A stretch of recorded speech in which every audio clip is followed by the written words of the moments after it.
ہم نے انسانیت کا کیا حق ادا کیا کہ اللہ کہے اللہ اکبر اللہ حی علی الصلاۃ، آ جاؤ، صرف 5 وقت مانگتا ہوں، سارا دن تو نہیں کہتا ہوں نفلیں پڑھو، سارا دن نفل پڑھنا تو مطلوب بھی نہیں، سارا دن مصلی پہ بیٹھنا تو مطلوب، آ جاؤ آ جاؤ، صبح صبح آ جاؤ، ظہر میں چھوڑ کے آؤ، عصر میں چھوڑ کے آؤ، مغرب میں، عشاء میں، جاؤ اب آرام کرو، فجر پڑھ لینا۔ کتنے ہیں جو اٹھ کے جاتے ہیں؟ تو اللہ تعالیٰ نے پھر ہم سے گلے کا فلما ترعرعت، ارے میرے بندے جب تو جوان ہوا، واشتد عضدک، تیرے بازو مضبوط ہو گئے، واشتد ازرک، تیری چھاتی مضبوط چوڑی ہو گئی، تو اب مجھے انتظار تھا کہ اب اس کی نظریں جھکیں گی، میرے حکموں پہ چلے گا۔ تو نے کیا کیا؟ بارستنی بالمعاصی یا عبد سوء، ارے برے انسان تو مجھے للکارنے لگا مجھے، میری شریعت کو توڑ کر، میرے حکموں کو چھوڑ کر، کیا بھول گیا کہ تیرے اوپر ایک رب ہے؟ اور اس سب کے باوجود، مع ذالک، اس سب کے باوجود جو تو کچھ کرتا ہے، ان سألتنی اعطیتک، تو جب بھی سوال کرتا ہے میں تمہیں دیتا ہوں، ان استغفرتنی غفرت لک، تو جب معافی مانگتا ہے میں تمہیں معاف کر دیتا ہوں۔ تو میرے بھائیو، زندگی کا پہلا سوال یہ تھا ہمارا خالق کون ہے اور اس نے بنایا کیوں؟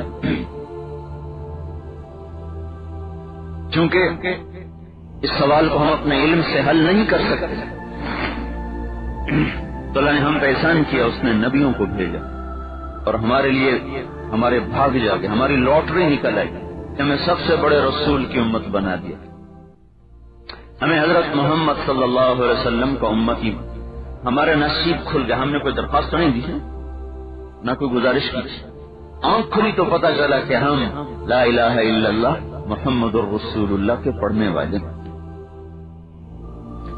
تو یہ خبر نبیوں نے دی اور حضرت محمد صلی اللہ علیہ وسلم نے دی کہ تمہارا ایک رب ہے، تمہارا ایک خالق ہے جس نے تمہیں پیدا کیا ہے، جو تمہیں موت دے گا۔ انکم لتموتون کما تنامون، اپنے نبی کی خبر سنو، سن لو اے قریش، جیسے سوتے ہو ایسے ہی مرتے ہو۔ انکم لتموتون کما تنامون، روزانہ تم سوتے ہو اسی طرح تم مر جاؤ گے۔ وتستيقظون وتحيون كما تستيقظون، پھر جیسے تم روز بستروں سے اٹھتے ہو، ایک دن آئے گا تم قبروں سے اٹھو گے، پھر کیا ہوگا؟ ثم انها الجنة ابدا او النار ابدا، پھر یا ہمیشہ کی آگ ہوگی یا ہمیشہ کی جنت ہوگی، دو میں سے ایک ٹھکانا ہے۔ یا ابا سفیان واللہ لتموتن، اے ابو سفیان اللہ کی قسم تم مرو گے، ثم لتبعثن، پھر اٹھائے جاؤ گے، ثم ليدخلن محسنكم الجنة ومسيئكم النار، پھر تمہارا نیک جنت میں جائے گا اور تمہارا برا جہنم میں جائے گا۔ تو بھائیو، صرف کنٹینر نہ واگزار کرتے رہو، تحقیق کرو بنانے والے نے بنایا کیوں ہے، پتا کرو زندگی کا رخ کیا ہے، کون کامیاب ہے کون ناکام ہے، پتا کرو کہ ترتیب زندگی ہے کیا، تحقیق کرو، ایسا نہ ہو اسی غفلت میں مر جائیں۔ اور آپ کا کام بڑا سنگین ہے، لوگوں کے حقوق آپ سے وابستہ ہیں، حقوق وابستہ ہیں، اگر لوگوں کے حق مارے گئے تو آپ کو تو نماز بھی نہیں چھوڑا سکے، روزہ بھی نہیں چھوڑا سکے، حج بھی نہیں چھوڑا سکے، اور اگر حقوق ادا ہو گئے تو بڑے بڑے نفل پڑھنے والے، مصلی پہ بیٹھنے والے اور کونے میں بیٹھ کے ضربیں لگانے والے، اللہ اللہ کی صدائیں لگانے والے، ان سے آپ بڑے درجے پا جاؤ گے۔ حقوق کا معاملہ بڑا سنگین ہے، اللہ تعالیٰ نے اس کے چہرے کو بہت زبردست کر کے رکھا، اور سب سے بڑا حق کیونکہ جان کا ہے تو سب سے پہلے قتل کے مقدمے پیش ہوں گے، اور سب سے پہلا کیس لگے گا قابیل اور حابیل، حابیل کو قتل کیا قابیل نے، اور اس کے بعد مال کا حق سب سے سنگین ہے، عزت کا حق سب سے سنگین ہے، پھر عزت کے مقدمے لگیں گے، پھر مال ہے، پھر مال کے کیس لگیں گے، ایک 4 آنے کے برابر کسی کے پیسے دبا لیے، 4 آنے کے برابر، تو بھی جنت میں رکاوٹ ہو جائے گی۔ کسی کی امانت کو ہڑپ کر گئے تو اللہ تعالیٰ فرمائیں گے جاؤ اس کو امانت واپس کرو، وہ کہیں گے وہ تو ڈرائی پورٹ پہ رہے گی، تو اللہ تعالیٰ کہیں گے نہیں یہاں ہے، موجود ہے، میں نے منگوا لی ہے۔ کہاں ہے؟ کہ وہ دوزخ کے آخری حصے میں پڑی، اٹھا کے لا۔ دوزخ میں 7 حصے ہیں، سب سے اوپر جہنم ہے، اس کے نیچے حطمہ ہے، اس کے نیچے لظا، اس کے نیچے سعیر، اس کے نیچے سقر، اس سے نیچے جہنم، اور سب سے نیچے ہاویہ۔ تو اللہ تعالیٰ کہیں گے جا ہاویہ میں پڑی، اٹھا کے لا۔ اب یہ مسلمان کی بتا رہا ہوں، کافر کی نہیں بتا رہا ہوں۔ کافر کے لیے تو ویسے ہی کوئی حساب نہیں نا، سیدھا ہی جہنم ہے۔ یہ نیچے جا رہا ہے، جہنم کی آگ میں جلا، حطمہ اس سے شدید ہے، اس میں جلا، لظا اس سے شدید ہے، اس میں جلا، سعیر اس سے سخت ہے، اس میں جلا، سقر اس سے خوفناک ہے، اس میں جلا، جہنم اس سے خوفناک ہے، اس میں جلا، اور جہنم سب سے خوفناک ہے، اس میں تلاش کرتا پھر رہا ہے۔ یہ پڑا ہے کنٹینر، اب اس کو اٹھا رہا ہے اور لے کے اوپر چڑھتا رہا، چڑھائے گا، چڑھتا آئے گا، چڑھتا آئے گا۔ جب دوزخ کے کنارے پر آئے گا اور ایک قدم باہر ایک قدم اندر، تو اللہ پھر دھکا دے کے نیچے گرائے گا، پھر یہ گرتا ہوا ہاویہ میں آئے گا، اور پھر وہاں سے اس کو اٹھائے گا اور وہاں تک آئے گا۔ یہ سلسلہ چلتا رہے گا جب تک اللہ کی طرف سے معافی نامہ نہ مل جائے۔ وہ کہے گا یا اللہ میں تو بچوں کے لیے کرتا رہا، بیوی کے لیے کرتا رہا، ان کو تو پکڑ۔ وہ کہیں گے تو ہمارا کچھ لگتا ہی نہیں۔ یوم یفر المرء من اخیہ وامہ وابیہ وصاحبتہ وبنیہ۔ وہ کہیں گے یا اللہ ان کو پکڑنا میں نے ان کے لیے کیا۔ وہ کہیں گے تم ہمارے کچھ لگتے ہی نہیں ہو، تم ہمارے کچھ، ہم نے کوئی کہا تھا کرو، ہم تمہارا کوئی ناتا نہیں، کوئی رشتہ نہیں۔ کہے گا میں تو مارا گیا تمہارے لیے، میں خود برباد ہو گیا۔ تو حقوق کا معاملہ بھائیو بڑا سنگین ہے۔ حق کسی کا کھا کے مر گئے تو اب کوئی نہیں جو ہمیں بچا سکے۔ اللہ جس کو چاہے معاف کر دو، ایک الگ چیز ہے، میں اللہ کا قانون بتا رہا ہوں۔ تو میرے بھائیو کہیں ہم غفلت میں دنیا سے اٹھ نہ جائیں، کہیں اس میں ہماری موت نہ آ جائے۔ اگر ہم نے تحقیق نہ کی اور اسی طرح چلتے سے رواج میں چل رہا ہے تو ہم دھوکے میں چلے گئے بھائیو۔ اللہ کا راضی ہو جانا ہماری زندگی کا مقصد ہے، اور اللہ رب ہے، آسمان پر ہے، زمین پر نہیں ہے۔ ایک ڈاکو پڑا امام اسماعیل کو، وہ کہنے کہ مجھے کیوں ڈاکہ مار دو؟ کہنے کہ میری روزی ایسے لکھی، میری ہے اسی طرح لکھی۔ تو انہوں نے فرمایا اللہ تو کہتا وَبِالسَّمَاءِ رِزْقُكُمْ وَمَا تُوعَدُونَ، تمہارا رزق آسمانوں میں ہے۔ کہنے کہ ہیں کیا واقعی اللہ نے کہا ہے؟ کہا ہاں۔ یا اللہ میری توبہ، میری توبہ۔ 1 سال کے بعد اس سے ملاقات ہوئی، وہ محنت مزدوری کر رہا تھا، کہ کچھ اور تو سناؤ، تو انہوں نے اگلی آیت پڑھی فَوَرَبَّ السَّمَاءِ وَالْأَرْضِ إِنَّهُ لَحَقٌّ مِثْلَ مَا أَنَّكُمْ تَنطِقُونَ، جیسے تم بول رہے ہو۔ اب آپ جھٹلا سکتے ہیں کہ میں نہیں بول رہا، آپ کے کان کے پردے پھٹ رہے ہیں اسپیکر کی وجہ سے، تو کوئی ہے جو کہے کہ نہیں مولوی صاحب نہیں بول رہے؟ تو اللہ تعالیٰ کہہ رہا ہے مجھے زمین آسمان کے رب کی قسم کہ جیسے تمہارا بولنا حق ہے، تمہارے رزق کا آسمانوں پر ہونا بھی ایسے ہی حق ہے۔ تو کہنے کہ ہیں یہ کس من اغضب الرحمن، یہ اللہ کو کس نے غصہ دلا دیا جو اللہ قسم کھا کے کہہ رہا ہے کہ تمہارا رزق اوپر ہے نیچے نہیں ہے۔ تمہیں شیطان الشیطان یعدکم الفقر ویأمرکم بالفحشاء، شیطان کہے گا بھوکے مر جاؤ گے، بھوکے مر جاؤ گے، ہاتھ مارو، جمع کرو، سمیٹو۔ واللہ یعدکم مغفرۃ منہ وفضلا، اللہ کہہ رہا گھبراؤ نہیں، میں ہوں، میں آسمان پر ہوں، بھولا نہیں ہوں۔ یا ابن آدم خلقت السماوات والارض ولم اعی بخلقہن، میرے بندے زمین بنائی نہ تھکا، آسمان بنائے نہ تھکا۔ افیعینی رغیف عیش اسوقہ الیک، تو تمہیں روٹی کھلا کے تھک جاؤں گا؟ یا ابن آدم لی علیک فریضہ ولک علی رزق، میرے بندے میری اطاعت تیرے ذمہ، تیری روٹی میرے ذمہ۔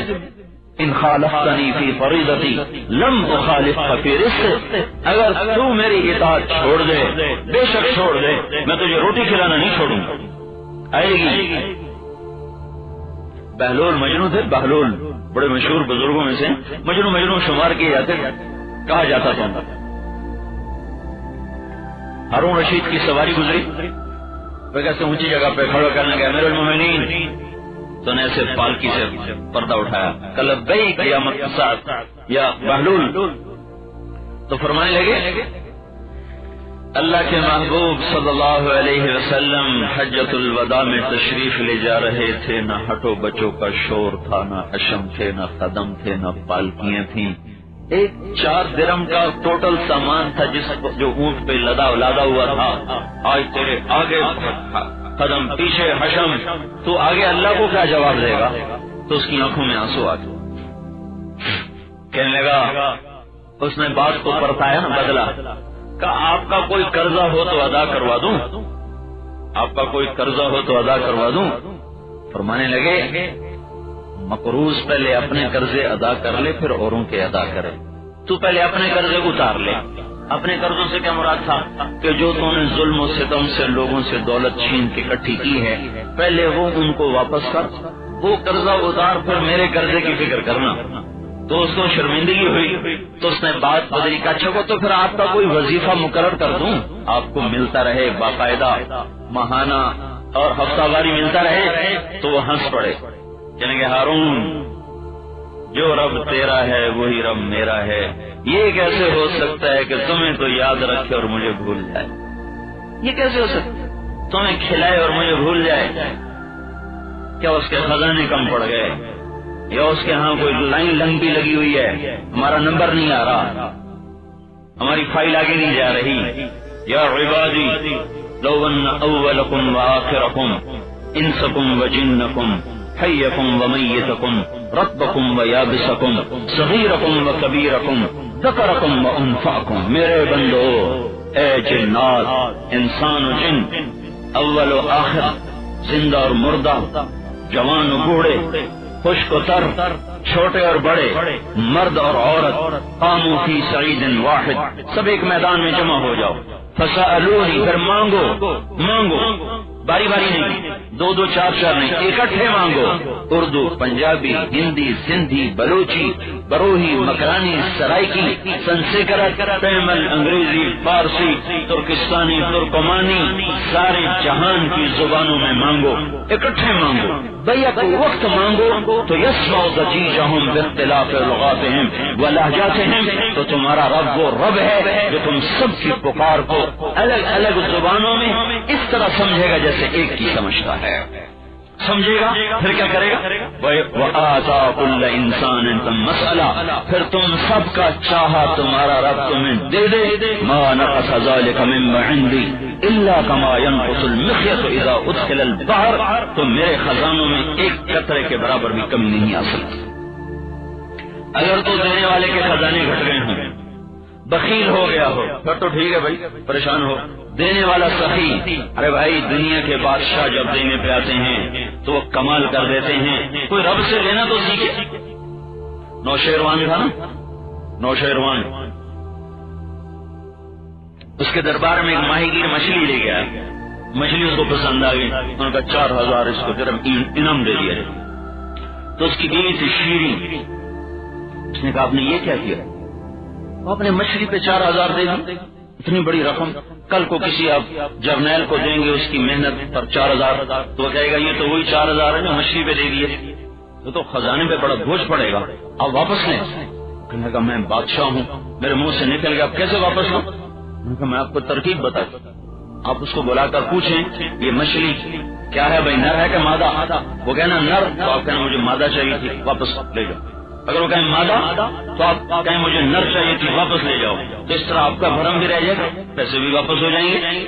تو آقا چلو ٹھیک، یہ عورتیں بڑوں بڑوں کو پٹڑی سے اتار دیتی، اس نے کہا ٹھیک ہے بھائی بلاؤ، آ گیا، کہاں بھائی یہ مچھلی نر ہے کہ مادہ؟ اس کو پتہ نہیں کوئی سمجھ لگی، ہونے کا حضور یہ تو خسرا ہے نا، نر ہے نا۔ تو بادشاہ بڑا خوش ہوا، ان کا 4000 اور دے، 8000۔ اب وہ لے کے چلا تو 1 دینار گر گیا، تو اس نے وہ بھی اٹھا لیا۔ تو شیریں تو پیچتاب کھا رہی تھی کہ یہ کیا ہوا، میری تو الٹا بیسی ہو گئی۔ پھر اس نے موقع غنیمت سمجھا، انہوں نے کہا دیکھو یہ کیسا بخیل آدمی ہے، اس کو شرم نہیں آتی، 8000 لے کے جا رہا ہے، ایک گر گیا اس کے بھی اٹھانے کے چکر میں یہ بالکل اس قابل نہیں کہ اس کو انعام دیا جائے. اس کو بلا کے سارا واپس لے لو. اس کو پھر بلا لیا. بھائی تو نے یہ دینار کیوں اٹھایا؟ ایک گر گیا تھا تو کیا حرج تھا؟ انہوں نے کہا حضور اس پہ آپ کا نام لکھا تھا، کسی کا پاؤں پڑ جاتا تو آپ کی بے ادبی ہوتی. انہوں نے کہا 4000 اور دے. 12000. اور یہ تو دنیا کا بادشاہ ہے. اور کبھی رب سے مانگنا تو سیکھو.